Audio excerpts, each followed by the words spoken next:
Coucou tout le monde! On se retrouve aujourd'hui pour une nouvelle vidéo et aujourd'hui j'ai décidé d'aborder le thème des séries. Et ces séries je vous les conseille fortement puisque je pense que c'est une bonne idée de les regarder en été. Puisque ces séries sont un petit peu rafraîchissantes et elles changent un peu de l'ordinaire. Donc je vous donne tout de suite ma liste. Donc on commence avec la première série qui est donc Famous in Love. Donc je pense que vous devez la connaître, la série est assez connue. Elle est interprétée par Bella Thorne, donc celle qui fait le personnage principal c'est Bella Thorne. Et je pense que si vous avez regardé mes vidéos précédentes, vous avez dû voir que j'ai le tome 1 et le tome 2, que je n'ai toujours pas lu d'ailleurs. Mais cette série, elle change de l'ordinaire et je trouve que... Je sais pas, on s'ennuie pas quand on regarde cette série et j'ai redécouvert Bella Thorne dans un tout nouveau rôle dans lequel je ne m'attendais pas à voir. Et je la trouve bien meilleure actrice maintenant. Famous in Love, c'est donc l'histoire de Paige Johnson, une jeune femme qui du jour au lendemain, pas vraiment, mais auditionne pour un film avec sa meilleure amie. Et oui, c'est ça, que je me trompe pas avec The Arrangement, oui c'est ça. Elle auditionne pour un film et eh bien elle est prise tout simplement. Donc elle est prise et ainsi de suite. Les aventures de Paige vont nous étonner, pas nous étonner. On va découvrir des personnages, donc un peu les célébrités d'Hollywood, donc de Rainer qui est donc son partenaire dans le film, ainsi que les amis de Rainer qui sont... Je sais plus comment il s'appelle, il y a Alexis, il y a... Je sais plus comment il s'appelle, enfin bref, il y a pas mal de personnages qui gravitent autour de Paige du coup et de Rainer et elle va se lier d'amitié avec certains d'entre eux et puis on va découvrir en fait que Paige elle a quand même des sentiments pour quelqu'un qui n'est pas Rainer. Et ouais, malheureusement c'est vrai mais c'est comme ça. Et c'est vrai que cette série je la trouve vachement prenante parce que on a toujours envie de savoir la suite, on va savoir avec qui elle va se retrouver à la fin et franchement le suspense de la fin de la saison 1, j'ai adoré. Mais vraiment, je me suis dit... Mais en fait, c'est la question qu'on s'est posée pendant tout le long de la saison 1. Et là, on se dit... Choisis. D'ailleurs, si vous aimez ce style de série, je vous conseille aussi The Arrangement. Je vais pas en parler dans cette vidéo, mais je pense que j'en parlerai plus tard. C'est une très bonne série et qui est un peu dans le même style aussi. Deuxième série, c'est The Bold Type, qui est donc avec 3 jeunes femmes, donc une qui jouait dans... L'actrice jouait dans Faking It, c'est dans cette série que je l'ai découverte. Et les 2 autres, je crois que je ne les connaissais pas. En tout cas, ces actrices, elles sont vraiment au top je trouve. Et elles ont une alchimie, mais alors là, mais impeccable, moi j'adore. C'est donc l'histoire de 3 jeunes femmes qui travaillent dans la même entreprise qui s'appelle donc Scarlett. Elles sont très liées d'amitié et elles ont des jobs totalement différents. Donc l'une, elle écrit des articles pour le magazine, l'autre, elle s'occupe des réseaux sociaux et la troisième, elle est assistante. Enfin, au début, elle est assistante. Mais je trouve que cette série, elle me fait mourir de rire, mais pas que. Et il y a ce petit truc, il y a cette petite alchimie entre les 3 actrices qui est vraiment au top. Et puis du coup, on s'attache énormément au personnage et je sais pas, on a tellement envie que tout se passe bien pour elle, mais on a envie de se dire ouais mais si ça se passe bien c'est pas normal, il y a un truc. Bien évidemment, vu que c'est 3 jeunes femmes, eh bien il va y avoir de l'amour dans l'air on va dire. Elles vont avoir plusieurs partenaires, je sais plus, enfin plusieurs partenaires entre guillemets hein. Elles vont tomber amoureuses, elles vont découvrir un petit peu plus la vie. Et puis justement à la fin de la saison 1, il va y avoir un petit chamboulement et à voir si ça plaît à tout le monde. Mais bon, en vue du début de la saison 2, je me dis qu'en fait, bien, c'était un dilemme, mais c'est normal. À un moment donné, on a tous un dilemme à un moment donné dans notre vie. Troisième série qui est donc Sweet Bitter, qui est une série qui est très récente vu que je viens de la terminer. Il y avait 6 épisodes je crois dans la première saison. J'espère fortement qu'il y aura une deuxième saison parce que je la trouvais quand même pas mal. Donc c'est une petite série, les épisodes durent 25 à 30 minutes. Ils sont vraiment très courts. Mais ça a changé et franchement j'étais contente de voir cette vie dans une série. C'est donc l'histoire d'une jeune femme qui décide de quitter son chez elle et qui va donc qui va venir habiter à New York. Donc elle rêve d'habiter à New York depuis un moment je crois. Et du coup elle se rend compte en venant à New York que eh bien la vie n'est pas si facile que ça. En fait, la vie n'est pas si facile que ça et qu'elle va devoir déjà travailler et économiser. Au premier abord, le personnage principal est très content d'être à New York. Elle découvre donc la vie à New York et c'est New-Yorkais. La première chose qu'elle va devoir donc faire, vu qu'elle a déjà l'appartement, vu que c'est une amie qui lui prête je crois, ou qui lui prête mais qu'elle loue quand même, du coup elle va vendre sa voiture, elle va être obligée de vendre sa voiture parce qu'elle ne veut pas se payer à manger, elle ne peut pas payer le loyer non plus. Et puis tout de suite après elle va chercher du travail.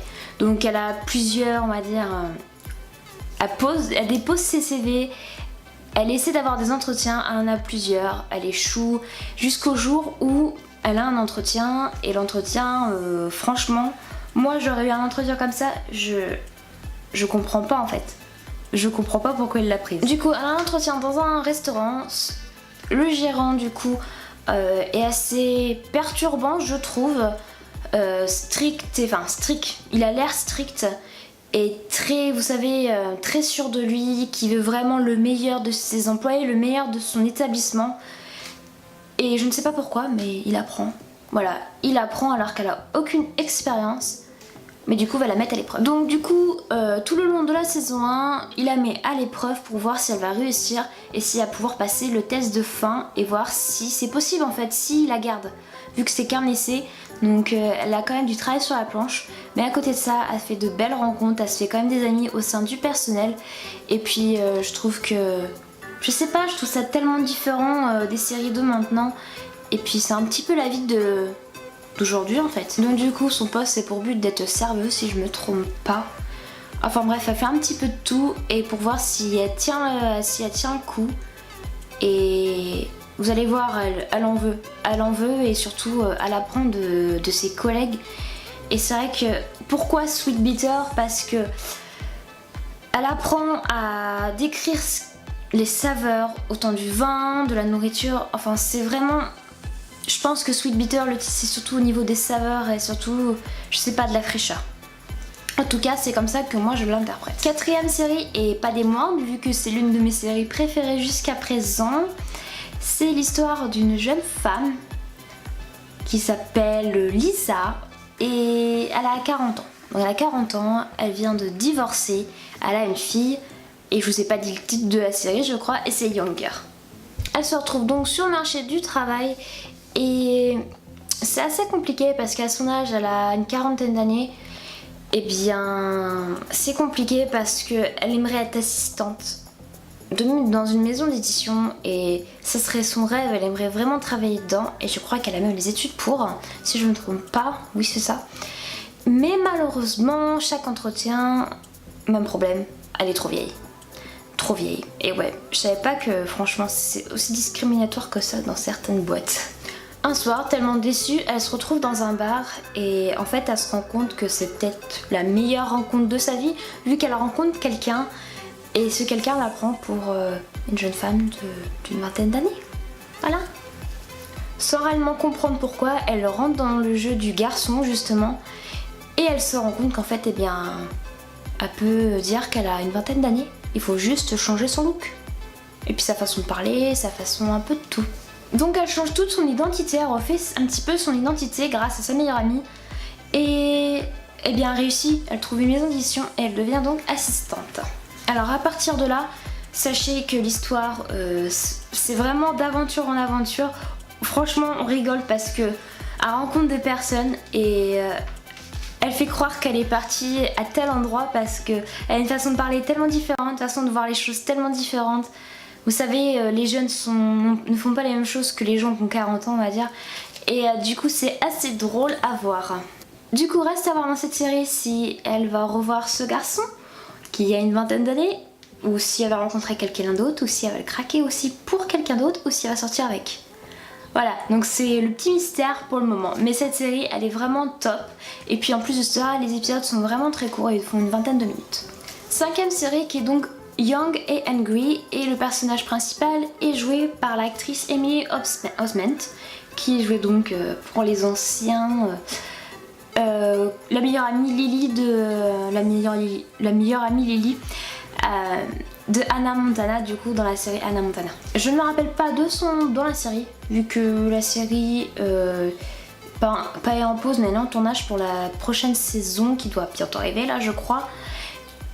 Mais en fait, il se passe qu'elle cherche du travail, elle est chef cuistot, et du coup, elle cherche du travail, et un jour, eh bien, elle rencontre donc Josh, et il la prend. Donc à partir de cela, en fait, elle doute au début si oui ou non il l'a pris parce qu'elle lui plaît, parce qu'on va pas se le cacher, le suspense, il n'y a pas de suspense, ils couchent directement ensemble dès qu'ils se voient. Et elle se demande un peu ça, mais en fait se rend compte qu'il l'a quand même pris pour ses qualifications, mais parce qu'elle fait quand même des bons petits plats, ça c'est sûr, il en est très content. Mais du coup, c'est un petit peu le mystère, est-ce qu'ils vont rester ensemble? Est-ce qu'ils vont rester juste employés, vous savez, patrons? Ou s'ils vont avoir une relation, s'ils vont se lier d'amitié, si au contraire ils vont sortir ensemble? C'est un petit peu la question, mais la série est vraiment très rigolote. Ça, rigolote, c'est le mot à dire. Je crois que franchement, j'ai pas trouvé une série plus drôle que ça pour le moment. C'est une série qui est bien drôle, qui est très drôle, et les personnages, mais alors là, mais il y a 2 personnages. Vraiment, j'ai juste envie de rire à chaque fois que je les vois. Donc il y en a un qui joue donc le rôle de... Je sais plus c'est quoi son job dedans dans la série, mais il est gay le gars. Et il est juste trop drôle en fait. Mais en fait le problème c'est que on stéréotype un petit peu plus les gays du coup. Et c'est un petit peu dommage dans ce sens là. Mais franchement ça mourir de rire. Et puis celle qui fait le ménage, donc la femme de ménage, mais alors là, elle s'entend pas. C'est pas qu'elle s'entend pas en fait, ils se lancent des pics entre le gars qui est, enfin celui-là qui est gay, mais je me rappelle plus des noms, je suis désolée, mais il y a des que je regarde tellement de séries, je me rappelle pas toujours des prénoms. Ils se lancent tellement de pics que franchement c'est à mourir de rire. Et puis surtout que le personnage principal donc va se lier d'amitié avec certains de ces personnes et franchement, série autant. La chose à savoir c'est qu'avec Young Angry on passe un super moment, donc si vous voulez pas prise de tête ou autre, je pense que c'est le meilleur moment pour la regarder maintenant. 6ème série, et qui est donc une série qui est terminée maintenant, mais c'est vrai que j'ai jamais pensé à en parler avant, mais je pense que ça peut être très bien pour ce thème d'été du coup, et c'est donc la série Awkward. C'est donc l'histoire d'une jeune fille, Jenna, qui du jour au lendemain se retrouve dans une situation un peu compromettante, et les gens pensent qu'elle a fait une tentative de suicide, alors qu'en fait c'en était pas une. Ensuite donc un petit peu sa vie, c'est une vie de lycéenne, donc en clair si vous aimez ce style de série je pense que ça peut vous plaire. Et puis bien sûr on découvre un petit peu sa vie amoureuse, ses amitiés, sa vie au lycée, comment les gens vont comprendre en fait son geste, vont interpréter son geste qui en fait n'était pas un geste volontaire, et c'est vraiment très drôle cette série, elle est drôle, et je pense que quand on aime ce genre de série qui se déroule au lycée, ce genre de série jeune on va dire, je pense que ça peut vous plaire. Et puis c'est vrai que, on va pas se mentir, la relation qu'elle entretient avec l'un des garçons, qui est donc son petit ami à plusieurs reprises, on a juste envie de dire mais décidez-vous, ensemble ou pas ensemble, mais arrêtez. Et franchement, cette série elle est vraiment très bien, donc si ça peut vous plaire ce genre de série, ben, je vous la conseille fortement. Avant-dernière série qui est donc Drop Dead Diva. Cette série elle est terminée aussi et elle est vraiment très bien. Je pense que ça peut faire réfléchir beaucoup de monde. Donc c'est l'histoire d'une femme, et cette femme elle est plutôt jolie, elle est très belle, elle a je crois qu'ils sont fiancés aussi, c'est un fiancé, elle a des amis, tout ça. Et un jour elle a un accident, et du coup pendant cet accident il y a quelque chose qui se passe d'étrange, et on va dire que son âme, son esprit, enfin elle tout entière, mis à part son corps, mis à part son physique, va aller dans une autre personne. Cette autre personne est donc une très grande avocate, très grande parce qu'elle est vraiment sensationnelle, ça c'est sûr, une avocate. Et cette avocate, étonnamment, elle va travailler dans le même cabinet que le fiancé de la fille qui est morte du coup, et elle se retrouve donc, on va dire, à travailler à côté de son fiancé, sans qu'il le sache parce qu'il pense qu'elle est morte. Elle va avoir des moments d'hésitation, elle va essayer d'en parler, de lui dire la vérité, de lui dire ce qui se passe, lui dire hey, c'est moi, réveille-toi, c'est peut-être bizarre mais c'est moi. Sinon bon goûter des choses, malgré qu'elle ait changé de corps, elle a quand même encore les connaissances de la personne d'avant, donc de son hôte d'avant. Du coup elle est sans ça. Franchement c'est une avocate et j'adore. Et je pense qu'il y a une grande leçon à tirer de cette série qui est donc que l'apparence n'est pas si important que ça. Enfin, il faut aussi avoir la personne en soi, sa façon de penser, sa beauté intérieure on va dire. Et je pense que c'est une bonne leçon à tirer et c'est une bonne série pour ça justement. Et franchement, je pense qu'elle peut plaire à un grand nombre de personnes. Et je vous la conseille fortement parce qu'elle est vraiment très bien cette série. Dernière série, et cette série je l'ai regardée parce que en fait le personnage principal, et bien l'actrice qui joue le personnage principal jouait Ruby dans Once Upon a Time, donc le petit chaperon rouge. Et le gars qui joue le personnage principal aussi à côté jouait, comment il s'appelle, le jardinier dans Desperate Housewives. Donc en fait ça m'a donné envie de regarder la série. Comme toujours je me rappelle pas de son prénom, mais le personnage principal qui est donc une femme va revenir chez elle pour je ne sais plus quelle raison. Ah oui, c'est à cause de sa grand-mère parce que sa grand-mère a eu un problème de santé et du coup elle rentre chez elle. Alors elle vient de New York et elle vient donc chez elle à Chesapeake Shores. Et on va dire qu'elle sait pas trop si elle a bien fait de revenir vu que elle est chez elle et en fait elle se sent tellement bien chez elle qu'elle a pas vraiment envie de rentrer. Donc cette femme elle a une fille. Oui, une fille seulement je crois. Oui, je crois que c'est une ou deux filles, je sais plus trop. Et du coup, je sais plus si... Non, je sais plus s'ils sont en train de divorcer ou s'ils vont divorcer à ce moment-là. Ah, il me semble qu'ils sont en train de divorcer déjà. Mais du coup, le fait que sa situation, on va dire, amoureuse est un peu... vraiment très bas de terre... du coup elle va se conforter dans l'idée que c'est très bien de rester à Chesapeake Shores. Donc elle va se battre avec son ex du coup pour obtenir la garde de ses enfants. Je sais plus si c'est une fille ou c'est deux filles, ça me perturbe, je sais plus. Donc à Chesapeake Shores il y a bien évidemment toute sa vie d'avant et il y a aussi son ex quand elle était jeune. Et on va dire que ils ont gardé quand même de bons souvenirs ensemble. Et on va dire que la vie fait bien les choses, je pense. Et est-ce que ça va les rapprocher ? Je pense qu'il faut regarder la série pour savoir. Mais en tout cas, cette série est vraiment bien. Et en dessus de ça, il y a quand même ce côté familial qui est vraiment très bien, qu'on ne trouve pas dans beaucoup de séries. Et je pense que c'est important de penser à ça justement, à la famille. Et se dire que bien... Il n'y a pas que dans la vie ou dans la vraie vie, dans notre vraie vie, que les liens familiaux sont compliqués, que les liens familiaux sont tellement forts en fait. Et je pense que c'est très bien comme série pour réaliser que la famille c'est très important. Et même si on n'est pas toujours en accord avec nos proches, eh bien faut faire des compromis. Sachez que dans cette série il n'y a pas que le personnage principal, mais il y a quand même d'autres personnages qui gravitent autour et du coup on vit un peu la vie de tous les membres de cette famille et ça c'est vraiment très bien, on le ressent, on a vraiment envie d'être dans leur famille. Cette famille elle est assez compliquée parce que ils ont eu des problèmes, leur père n'a pas toujours été là, leur mère est partie justement et ils ont juste un très grand lien avec leur grand-mère. Mais justement le fait qu'elles reviennent chez elles va, on va dire, un peu tous les réconcilier et renforcer leur lien. Mais en tout cas série à regarder parce qu'on ne s'ennuie jamais dans cette série. Elle s'ennuie jamais et je pense qu'on peut en tirer de bonnes leçons.